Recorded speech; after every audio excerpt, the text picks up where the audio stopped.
తెలంగాణలో కాంగ్రెస్ ప్రభుత్వం ఏర్పాటై పట్టుమని నెల రోజులు కాలేదు. అప్పుడే గ్రూప్ పాలిటిక్స్ మొదలయ్యాయా? పైకి ఆలోకేలా ఉన్నా లోపల ఏదో జరుగుతోందా?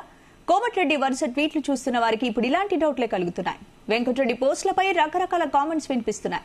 అసలు ఇలాంటి పరిస్థితికి కారణమైన ఆ ట్వీట్స్ ఏంటో, ఆ కథేంటో చూద్దాం.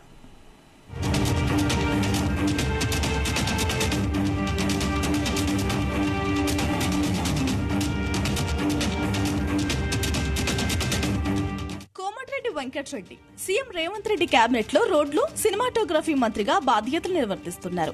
గతంలో రేవంత్ రెడ్డిని పీసీసీ చీఫ్ గా నియమించిన సమయంలో తీవ్ర స్థాయిలో బహిరంగంగా అయితే ఎన్నికల తర్వాత రేవంత్ రెడ్డి సీఎం అయ్యాక ఆయన సైలెంట్ అయిపోయారు. రేవంత్ రెడ్డి ముఖ్యమంత్రిగా చేయడం పైన ఎలాంటి కామెంట్స్ చేయలేదు. మంత్రిగా తన పనేదో తాను చేసుకుంటూ పోతున్నారు. అయితే తాజాగా కోమటిరెడ్డి చేసిన ట్వీట్లు కొత్త చర్చకు దారితీశాయి.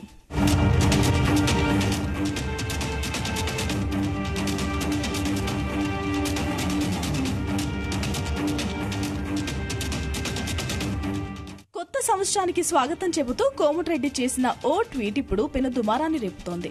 కలిసి కొత్త శకాన్ని నిర్మిద్దామని క్యాప్షన్ తో ఉప ముఖ్యమంత్రి భట్టి విక్రమార్కతో తాను కలిసి ఉన్న ఫోటోను మంత్రి కోమటిరెడ్డి వెంకటరెడ్డి తొలుత ట్వీట్ చేశారు. అయితే సీఎం రేవంత్ రెడ్డి ప్రస్తావన లేకపోవడం, కనీసం ఆయన ఫోటో కూడా ఉండకపోవడంతో ఈ ట్వీట్ పై భిన్నాభిప్రాయాలు వ్యక్తమవుతున్నాయి.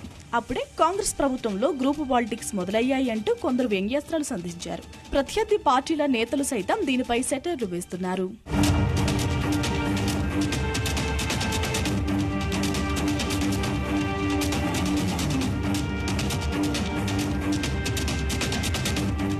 ఈ ట్వీట్ పై విమర్శలు రావడంతో డ్యామేజ్ కంట్రోల్లో భాగంగా మరో ట్వీట్ చేశారు కోమటిరెడ్డి వెంకటరెడ్డి. సీఎం రేవంత్ రెడ్డి తాను ఉన్న ఫోటోతో వీడియో తయారు చేసి ట్విట్టర్ లో పోస్ట్ చేశారు. హీరో ప్రభాస్ నటించిన సలార్ సినిమాలోని పాటను ఆ వీడియోకు జోడించారు.